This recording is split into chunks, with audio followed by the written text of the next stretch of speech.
Hi there, and thank you so much for joining me again.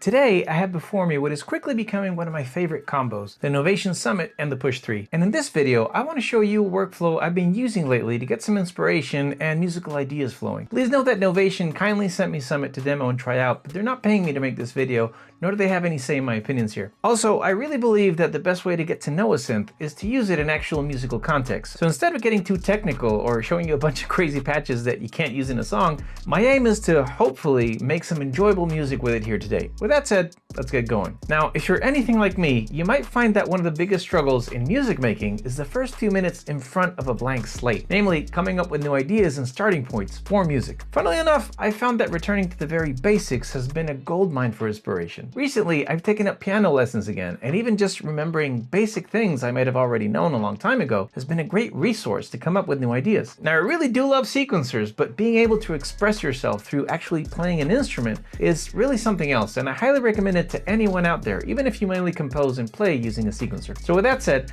let me show you this very simple workflow I've been trying out. So the very first thing I do is I use a piano sound as my starting point. But midlife, this is a synth channel. Why not start with a synth preset, I hear you say? Well, my dear friend, even though I love synths with every inch of my being, I've found that when I sit down to make music, a lot of my initial momentum and creativity can be quickly and easily sucked dry if I go down the preset browser wormhole of despair. I might spend an entire session just looking for a preset to start with and end up with nothing. So if my intent is to actually make music, I found that starting with the piano is the safest bet. Also, it helps to make sure that the very basic structure of a track is interesting in and of itself, so that the beauty of your synth patches are there to heighten what's already there, and you're not just hiding a weak idea behind a beautiful preset. That being said, I'm using an Ableton Live piano preset, and the Summit here is acting as a MIDI controller. I'm starting with an A minor in the left hand and a first inversion of A minor in the right. Then I move to D minor in the left with F major first inversion in the right.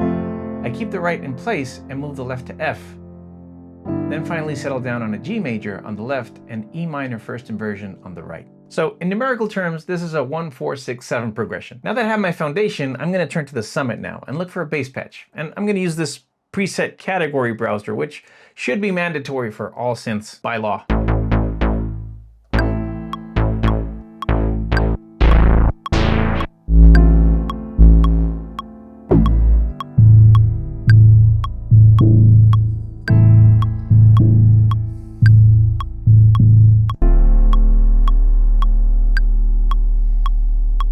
Okay, this sub bass is going to do very nicely. I really hope you're using good headphones because you might not hear this. This is very, very low.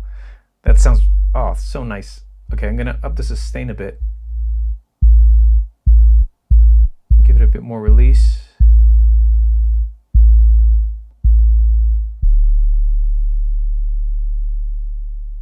There we go. So it kind of fades out. Ah, I love it.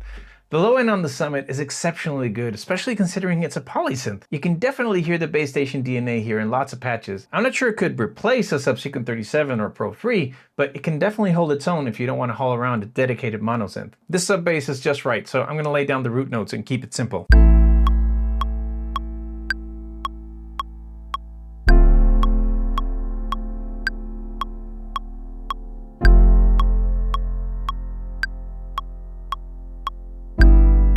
Okay, so far so good, and it's building up nicely, but I want to get rid of the metronome, so I'm going to add some drums with a stock Ableton kit here.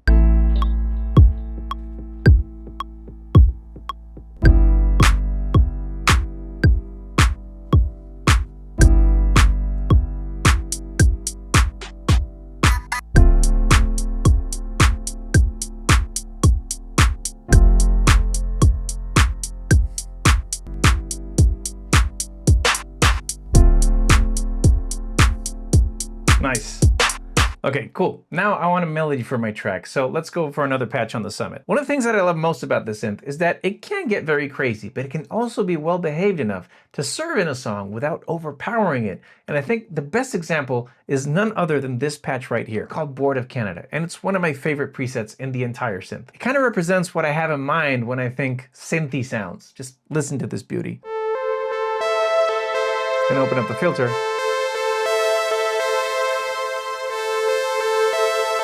Oh, I love it. And by the way, just like on the Peak, you have these animate buttons. Totally change the sound. Okay, let's play around with that.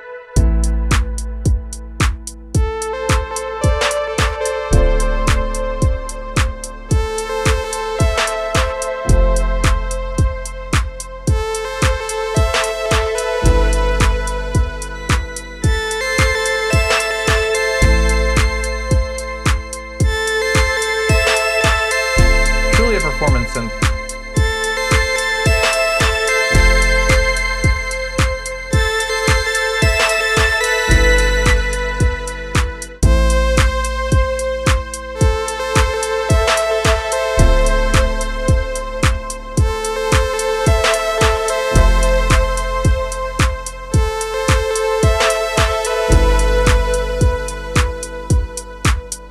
You don't need too much to make something that sounds good. I'm already enjoying this. I could play this for hours. Okay, before I get too carried away, let's grab another one of my favorite patches. This is called Puzzle Box, also multi-timbral, but now I'm gonna mess around maybe with an ARP. This is 110. And I'm gonna set this to the dual filter, which I absolutely love. How are you not gonna love that?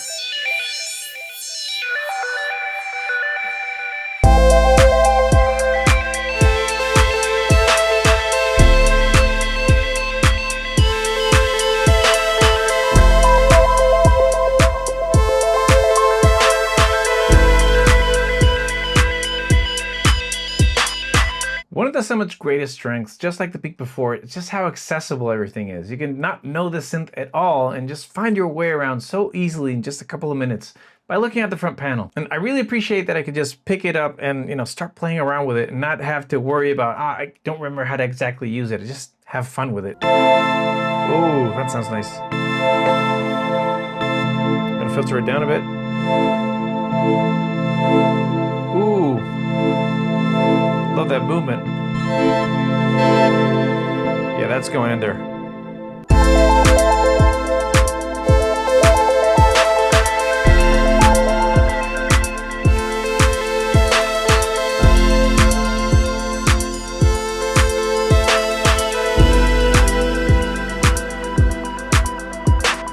I gotta say, I'm really happy with how all this came out. As always, thank you so much for watching. I hope you found this video useful, or at least entertaining. Have a great week. I will see you next time.